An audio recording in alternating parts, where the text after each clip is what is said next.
So I've got, I mean, I could speak to you for days. Literally, I think we could speak for days, yeah?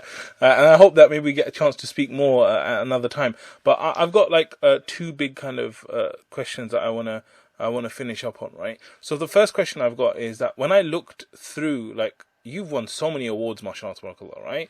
I'm talking like Entrepreneur of the Year award, and this is non-Muslim saying it. It's not like one of those, niche ones where you win it in the Muslim, but you won it Muslim Business Award, non-Muslims, NatWest, all this kind of stuff, right?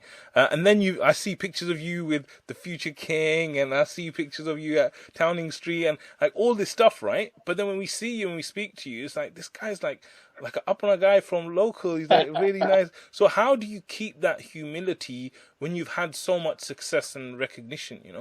How do you do that?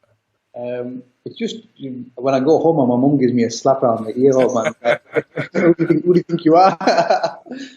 Nah, it's just you've got to. I don't know, man. It's you just who you surround yourself with. And I like to surround myself with people who are constantly critiquing me or giving me a hard time, and kind of like, always, everybody says nice things about you, and well, most people say nice things about you and say, well done or great work, and when you've done, and it's never me. That's the thing as well. Like you just said there earlier, I said it's never me. It's not me. I might have had that idea initially, and I've got Mohammad and Abdul and John and David to come up together, and then these guys have put their blood, sweat, and tears into delivering it.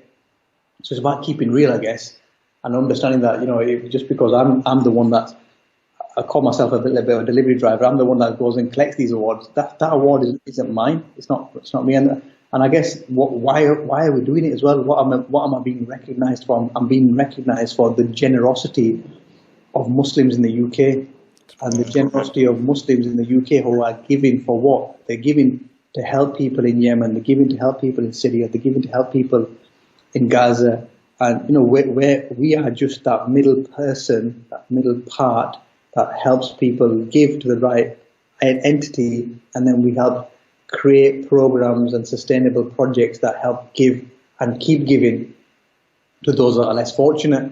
And I work with some incredible people, some doctors and some lecturers, and like phenomenal brains, amazing brains. And sometimes I think to myself, what am I doing here? That keeps you humble as well. Like, there's this kind of like the smartest and the most intelligent people in a room, and you're thinking, I keep a mouth shut. I don't sound like a idiot.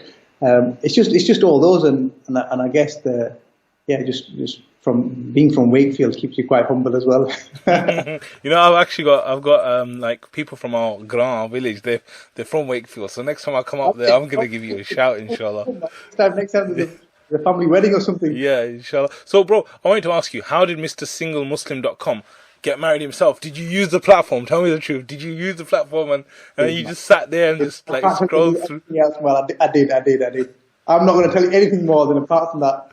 Yeah. Fantastic. When I said to my wife, "You're one in a million," and you know what I meant it, because she was one in a million. And that's factual. Amazing. May Allah bless you guys. Okay, good. So what I wanted to ask you, this is the last thing I promise, because I'm going to let you go.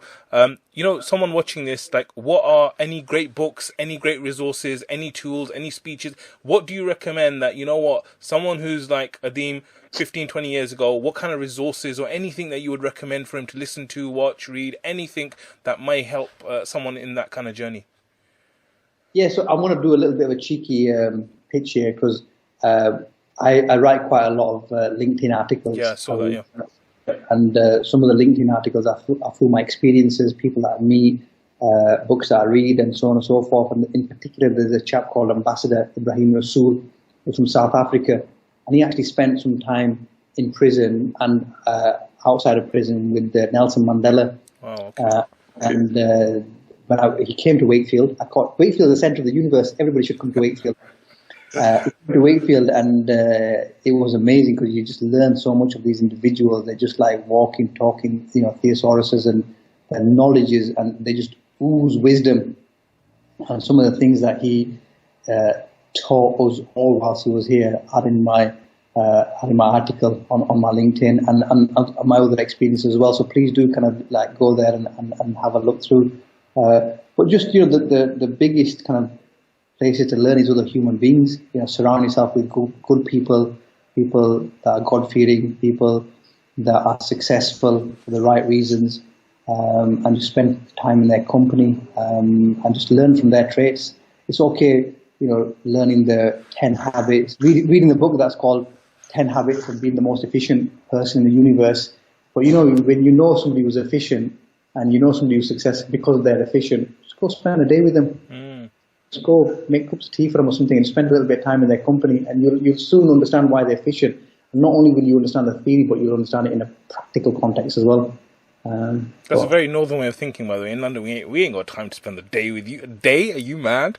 But, but I think it's such a great point, because you're right. We take so much knowledge from videos and books and stuff. But you're right. Like, just spending an hour or two with someone or a day, like, you learn so much.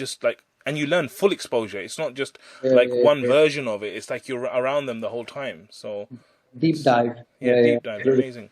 So, Adeem, it's been an absolute pleasure to have you, really, today. Jazakallah khair for all your time and your wonderful advice. I know that everyone watching will be, blown away by your achievements, blown away by the advice you've given. And you've really played a part in, inshallah, them becoming even better. And just like you've helped to produce children, I hope you're going to produce amazing brands through others, learning through your experience. Inshallah. Just ask everybody to keep us in their du'as. Keep everybody in du'as. It's a hard time for the ummah at the moment. There's some tough challenges, and especially in the UK as well. You just need to be strong together. And you know what? I think what you're doing here, and how you're doing it, again, a lot of people think about this and think we should do this or we should do that, we should help people. It's amazing. I'm taken back by the fact that you're spending your time and energy and resources in this when you could be doing other things. So you have my full support, and you have the full support of all the organisations I'm involved in. And may Allah subhanahu wa ta'ala bless you and reward you and keep you going strong, inshallah. That means a lot, bro. Thank you so much. Amazing. Brothers and sisters, this is the Muslim CEO show. I hope you enjoyed the show. It was amazing for me, alhamdulillah, to do it. And if you haven't already done so, please make sure that you go out and check out Adeem. He's got some really cool vlogs and stuff. You should check out his articles on LinkedIn, and you'll see pictures and videos of him walking with lions and stuff like that as well. So make sure you go check him out. Subscribe to our channel, of course. Check out the free training at muslimceo.com. And inshallah, till next time, take care. Assalamu alaikum.